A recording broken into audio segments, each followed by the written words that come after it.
All right, Hardin County, it's November 26th, and it's a little bit different in the office these past couple weeks. I noticed that the commissioners have a full schedule, so they have everything, every half an hour.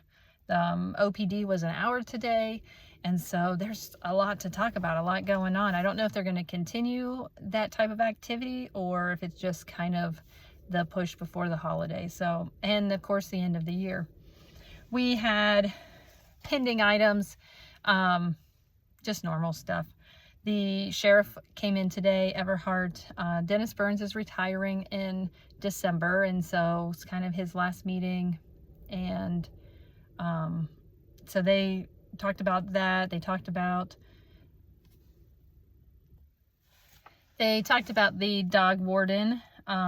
Keith was asking about if the paperwork was going to come from the commissioners to sign over the dog warden to the sheriff officially, that they needed to be getting on that paperwork, which I know they've talked about so many times, so I don't know why they haven't done it. They have dog tag sales are down. They're asking to increase it maybe by a couple dollars. They're going to look at doing that. Not a lot, just a little, just to, raise revenue there. They have, right now they have the dog warden and a cage cleaner that works 3 hours a day to clean cages. They don't have an assistant. So, I mean, all those kind of things I think Keith will work out once he is full owner of the dog pound.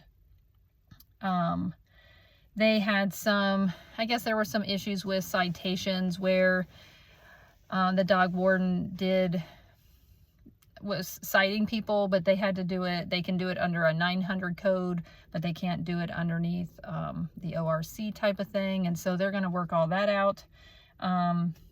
What else? Oh, they talked about the budget. So they've got, of course, everybody's in union talks right now asking for pay raises. And in the budget for the sheriff's budget, it sounded like they had an increase of like $200,000. The union negotiations won't be over until February. So he's like, look, I put this in because it's worst case scenario so that they can cover the union negotiations. I think it was like a 6% is what they're looking for. So, they talked about, which this is what the engineer's office does, and I think it's great. I mean, it's pretty standard. A lot of people do it where they kind of have the tiers. You're there for 3 years. You're going to have this pay rate. You have 5 years, this one. And so they're kind of just talking about, instead of doing the percentage raise all the time, just going to, and then you cap out, which the advantage is that if you do the percent raise, maybe feels like a bigger increment, right? But the cap out is actually higher at the tiered level than it is a percent raise. And it comes out about the same, generally. You're kind of waiting 3 years and then you get a bump and then you wait, right? So it's something that is coming. It's guaranteed. You don't have kind of this, wishy-washy type of thing. So I don't know. I mean, I think it's great. I would like to know. I know when I talked to the engineers department and they laid out, who makes what and when they make it and how it all works. I mean, gives you a lot of confidence in that department. So that's just my opinion on it. They did talk about the dispatch levy that was out there, and Keith admitted that he should have done more to promote it, but that it's a sheriff's levy that didn't have the sheriff's name on it, and so he's going to be contacting the Secretary of State to see about getting that on the next, maybe in the spring. Now they did have a little mix-up because everybody's been very consistent with supporting the sheriff's levies, and so they kind of let this one go clear to the end, right? So a lot of times you'll do it early so that you have a buffer built in there. They thought they had a buffer built in. Mike's Bacon says that they don't, and so they're basically gonna end at 24, have a whole gap of 25 if it passes, and then it'll be reinstated. So they're going to have to cover that cost of the dispatch. And so this is like an $800,000 budget item is what that levy brings in. And I'm thinking that it was in jest, but the commissioners said that maybe we should just not have dispatch. And, I was like, oh, I don't think that's, a good idea. Or maybe they want to get rid of the countywide dispatch and push it back to the individual dispatches. Because I know that was said at some point with like the Marks radios, that if they wanted to use the VHF radios, they'd have to have their own dispatch. So anyways, I thought it was an extreme response to having a mix-up on the levy. Would I put it past the commissioners to ask them to not have a dispatch? Nope. They don't really care to have a health department or any of those other things. So I'm just saying, people, we just need to keep our eye out, follow this along, and make sure that when we need emergency services, that they will be dispatched to us in whatever means possible. So anyways, I just thought that was just a thing. And it's a third of the sheriff's budget is that one particular levy. So, it's a big deal. I think that was pretty much for the sheriff. We had Keith Severance come in, and, he comes in, he's been coming in every month now. He kind of had a break, but then he's been coming in, and he always has so much to report. They had 2 sector management regional meetings. He talked about the EPE grant that they're going to get. They talked about trigger warnings in our area. So we don't have too many here, but in other areas, they train you on, people aren't going to ask for help, but they're going to say certain things. And so being aware of what those triggers are, so that when you hear something like that you go, okay, maybe we have a problem, and then they can go investigate. And so I thought that was really nice. He got a new ham radio from the state in his office. He talked to Chief Donnelly, so I thought this was really interesting too, right? So Chief Donnelly, they have this, so they can do this hazmat. They called it a tier team, and it's where you train your staff to do hazmat. So there's not a ton around the state of Ohio, and so if you have kind of a big chemical thing or a big hazmat issue, you can call in your tier team. And so he's looking at that. It opens you up to different grants, different training opportunities. It gives your people skills and makes you, because then you're hazmat and then you can go help other people. So it kind of brings in some revenue. And so in the past, it was not something that I guess our fire department felt comfortable going after, doing that kind of certification. They talked too about how, you'll train somebody and now they're more valuable, and they kind of get taken and they go to other places, and keeping up on that training type of thing can be difficult. But I think that's something that he's really looking at. And I would think too, with all our truck traffic and all this stuff kind of coming through our area, that would be really good. And so I thought that was really nice. He talked about the state of readiness during the elections, that we didn't have any issues, but he was excited to be there for a part of, to see how that all works. They have a fall conference. Can't read my writing, but it's check-ins with the healthcare and EMAs on election day again. And we went out and checked the substation a couple weeks ago. It is still smoldering because it has that mineral oil in there, so it's still smoldering. The other unit looks really good, and it seems to be working properly. I was really excited though, guys, because remember when he talked about these being back from the 40s, 50s, our substation. So the AEP, I guess, is building a new substation right next door to replace the one that we have. So because of the fire, that's been moved up several years. And so we should, you know, once it's back up online, we should be in really good shape. So that's kind of exciting, right? New roads, new substations, new sewer lines. There have been 3 semi-rollovers. Bell Center, it dumped 20 gallons of fuel. County Road 75, just a couple gallons of transmission fluid. County Road 68, there was no spill. That was just recently. He talked about the dog warden and the insurance inspection, and talking to him about putting together a disaster plan. So if there was a disaster and they gathered dogs, how would they get them back to the owners, and you know, how you kind of do that. So again, I mean, I really feel like there's maybe some forward momentum on making sure that we have the things in place. And so I really appreciate Keith working on that. The OAC training, yeah, there was something about OPERS. He had to, in his budget wasn't in there, and so he had to make a change for that. I did think it was interesting because,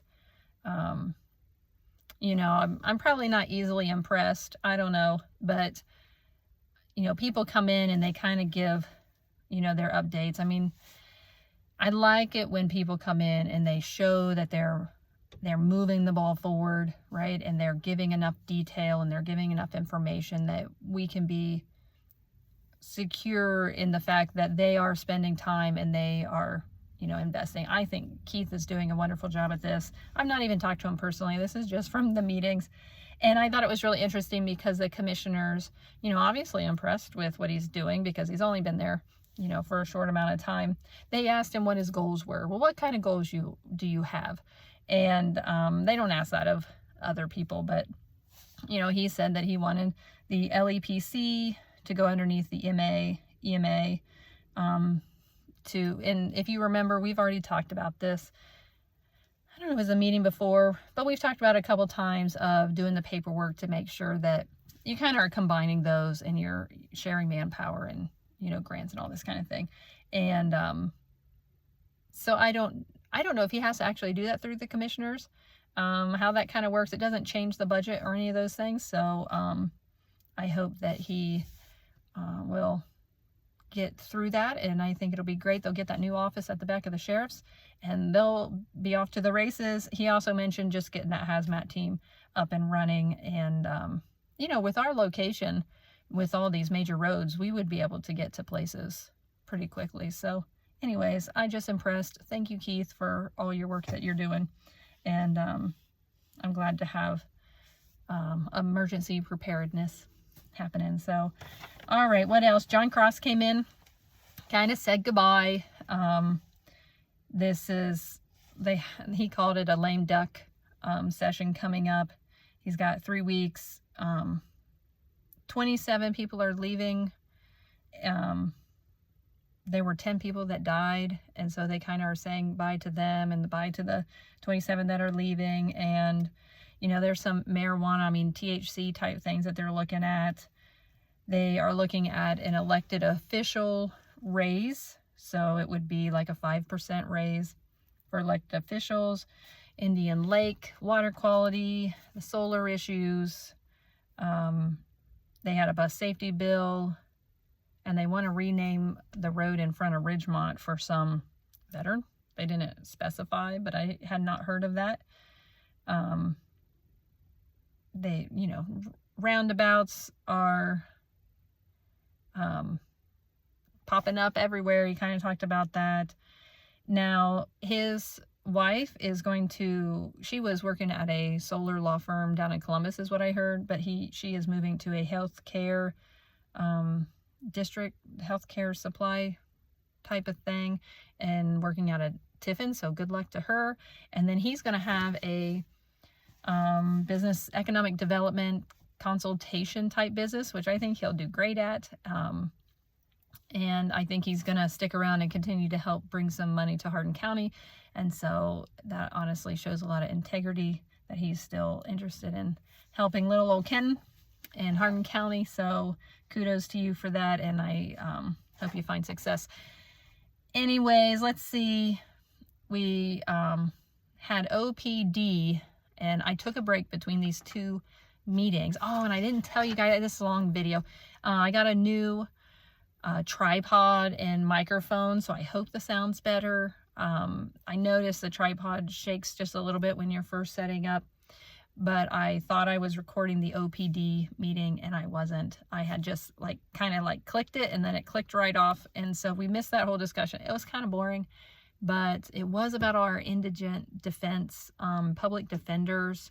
You know, if you guys are kind of following this story, and the people out of Lima came, they have a big bill that has to go through, and basically it's a pilot program of regional public defender, right? And so they want to push it through to say, hey, we've got, we want to fund it 100%. Even the ones that aren't used by that, like they will only have a public defender for certain things, and then abuse cases they won't, and capital cases they won't, but then they're going to pay for some of those. I don't know. It's all pretty confusing. Everything's up in the air. Again, Judge Christopher, Judge Santos, Brad Bailey was there. The commissioners, of course, were there, and Grimslid was not there, and he kind of needed to be there to speak on the municipal side. But, you know, they are kind of saying the same things, that they're like, you know, Hardin County always gets shut out of regional stuff because we're small. We don't get the resources. We kind of pay in and we don't get out. And that it's going to cost a lot of money in the short run to kind of fund this. And the other big thing is, especially for Judge Santos, is that the money that they have to spend in her court will not be covered by this. So you're going to have an increase of indigent public defender support here, but you're going to maintain pretty much the same amount of money going into the other courts. So it's not necessary. It's not a cost-saving thing for the commissioners to allow this. It's going to kind of be more money. But you have to have attorneys, and right now we don't have attorneys. And so will this help alleviate that? We don't know. And when the grant money runs dry, then what are we stuck with? And so you know, it's kind of boring. There was a lot of information. The good part is that there's nothing official. They have to get all this through the House and the Senate and come back to us. And so I'm sure we will be involved in the other meetings of that, and you can catch up then. But the fact of the matter is that we have huge caseloads. We have to have attorneys, so either we pay the money to hire them, or we sign on to this brand new experiment with public defender regionalization. Something's got to happen. All right, who else? There was an update on Hardin Solar 2. Not really much of anything. It's still moving forward. It's hoping to be done with its certifications in December and be online for next year. So here we go. Then we had our solar discussion, and I may cut this part out and add it as a separate, but we had several people come and participate in the hearing. It was in Veterans Hall. I did not speak. I refrained.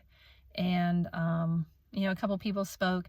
The commissioners kind of addressed it right at the beginning and said, hey, we're willing to sign these papers. It's no big deal. You know, la-da-da-da-da, right? I wasn't a big fan of how they worded things and what they said, because I feel like a lot of it was not forthcoming or made things more confusing. They talked about a recall, like not doing the counties together on a resolution, but doing them separate, because if one of them has a referendum, then, you know, you wouldn't want it all to be. And so, you know, there's just a lot of confusion, because the fact is that most of the solar panels that are coming in, these big ones, we have Hardin Solar 1, 2, and 3. They're going to be finishing up here.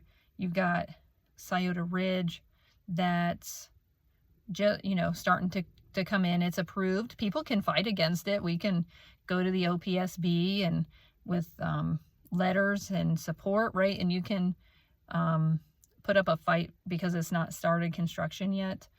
But it is grandfathered in. So the restrictions you put on today that we're asking the commissioners to sign aren't going to stop those.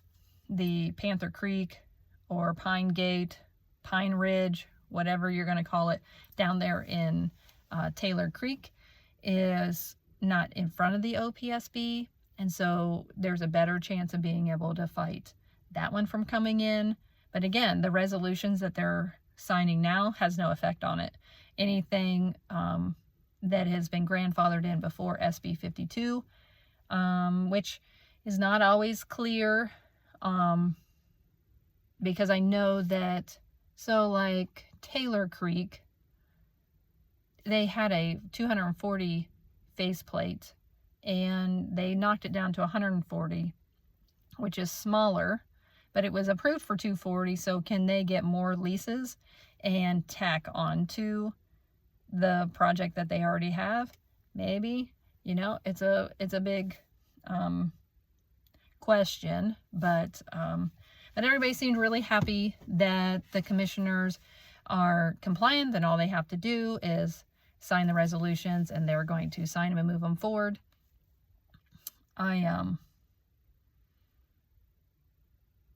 It is what it is. So do your research. Make sure that you understand the process. There's information out there. There's help for you if you're interested. If you're a house that's being surrounded by solar, I'm sorry, but you know, not much is going to be done. So we're going to have a bunch of solar around us, and then we're going to try and stop the solar that is not yet on the books, or the ones that are 50 and under. If you're an unzoned township, you need to be zoned before you can put these restrictions in. Now, you can restrict over 50 through the commissioners, just not under 50. So I think, or maybe you have to have zoning for the over 50. See, it's a big question, but it's moving forward for whatever it's worth. And I think that's it that we have going on. So, well, this is a really long video. If you've made it to the end, congratulations. You are a dedicated local government advocate, and I appreciate you. All right, see you later.